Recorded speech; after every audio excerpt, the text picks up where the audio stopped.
जय जगन्नाथ जय माँ तारिणी आज न्यू और फ्रेश वाला ब्लॉग को आपको स्वागत जनाऊँ मु मिकी। तो सांग मैंने एबे जेहेतु आगु को अच्छी रथयात्रा आ रथयात्रा गोटे स्वात्विक डिश तो बना आ से डिशटा कौन आ सबुठ बेस्ट कथा हूँ मार्केट जाइली गोटे बढ़िया जिनसे पाई देख पाइनाएप्पल। तो ये पाइनाएप्पल रे आज गोटे बढ़िया रेसिपी बनवा आपण मैंने वीडियो कंटिन्यू रुहतु वीडियो को एंजॉय करंतु। आ एबे जेहेतु मार्केट रे पूरा अवेलेबल अच्छी आपण मैंने भी घरे ट्राए करंतु आ केमिति कौन है कमेंट बॉक्स में मते निश्चय जनातु।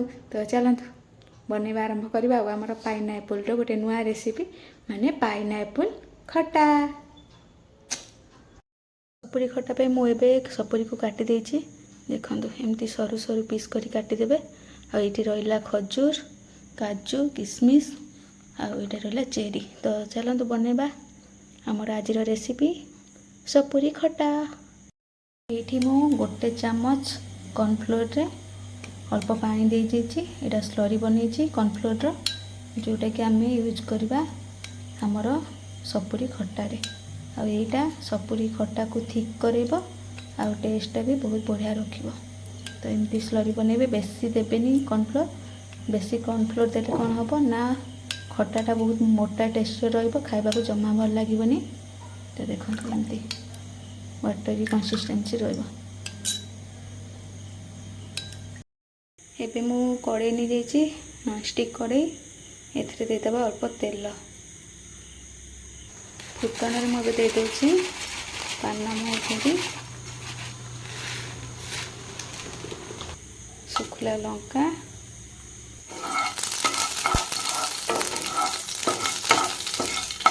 भूषण पत्र गोटे तेजपत्र दुटा गोलमरीच अल्प अदा कोरा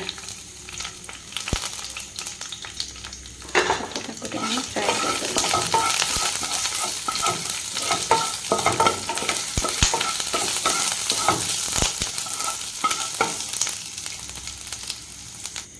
अदा टिके भाजी ही आसले एबे आम ऐड करदबा सपुरी।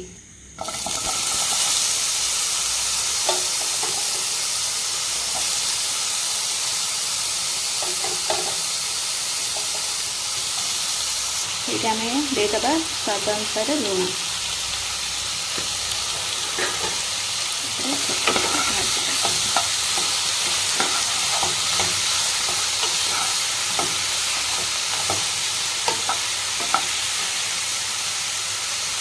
सपुरी आमर सिझापी एवं आमको गैस लिड बंद करदे 2 मिनिट।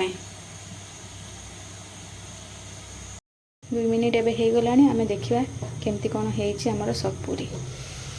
देखो सपुरी पानी बाहर की सपुरी एवं टिके फ्राए हो आसला। सपुरी जेहेतु पानी अच्छी तो आम आउ टिके आपको हाई फ्लेम रे टिके फ्राए करदबा।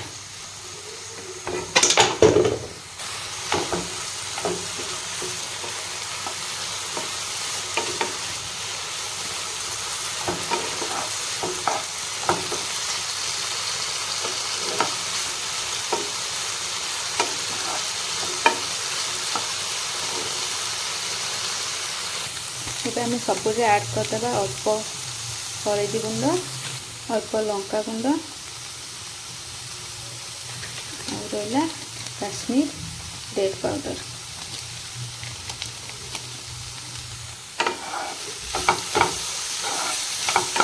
पूरा मिसईदबा लंका गुंड हलदी गुंड सहित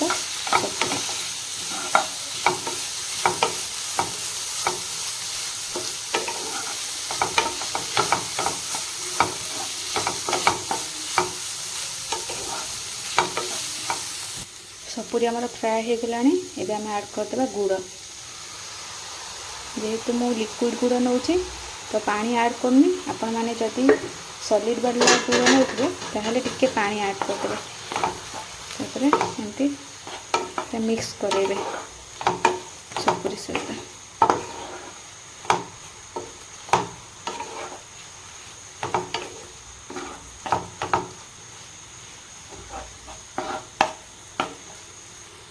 एबे आम एथिरे ऐड करदबा काजू किशमिश चेरी आउ खजूर को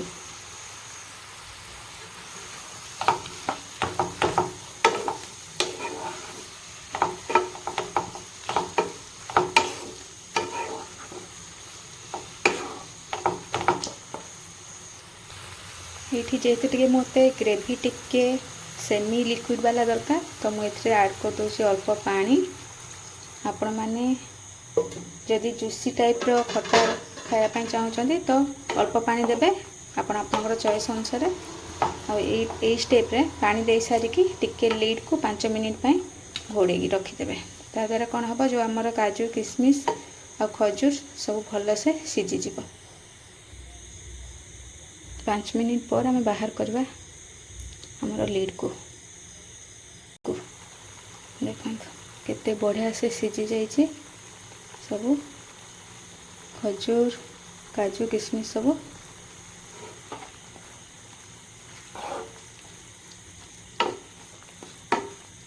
एबे आम एथिरे ऐड करवा आमर कॉर्नफ्लोर स्लरी जोटा कि मु प्रिपेयर करके आगु रखी।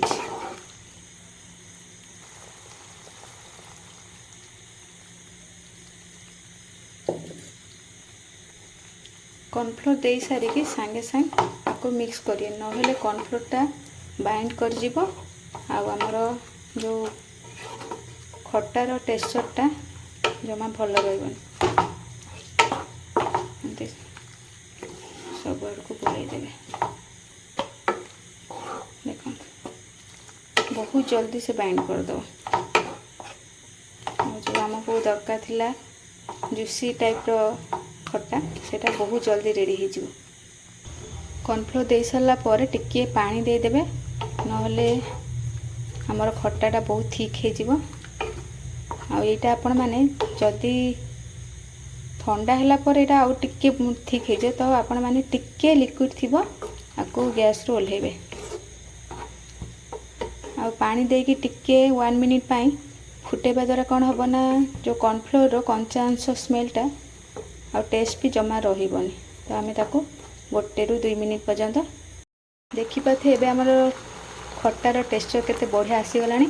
एबे आम ऐड करदेबा जीरा और सुखिला लंका रो गुंड। जीरा और सुखिला लंका भाजी देछि जद्वारा आर टेस्ट और एरोमेटिक स्मेल बहुत ही बढ़िया टेस्ट दब खट्टा को देखिए आपको गोलाई देवा कि गैस फ्लेम को ऑफ कर देवा। आपण माने जदि ठंडा हेले कंज्यूम करछन्ती आपको बहुत बढ़िया टेस्ट लागे कलर भी आपनकर बहुत बढ़िया आसीबो। ठंडा हैला परे खटार टेक्सचरटा केमती रोचे आपको एबे आमे प्लेट को बाहर करी सर्व कर दबा। आपण माने आपको खेचुड़ी सहित ना अरुआ चावलर जो भी आइटम आउ रहिला कि विशेष करी आपको जेहेतुटा बिना पियाज रसुण रेडी होइए आपण माने पूजा पर्व दिन रे रेडी करी खाई पारे। बहुत बढ़िया रेसिपी आउ टेस्टी भी। तो आपण माने निहाती घरे ट्राए करंतु आउ खाई कहतु केमती कौन लगिला। जदि आजिर रेसिपीटी आपण मानकु भल लागिछि then like share and comment करिवे। आउ हाँ सब्सक्राइब करने को जमा भूलिबे नहीं। रहुछि नमस्कार जय हिंद। पुणी देखा एक नुआ रेसिपी सहित से पर्यंत विदाय दियंतु।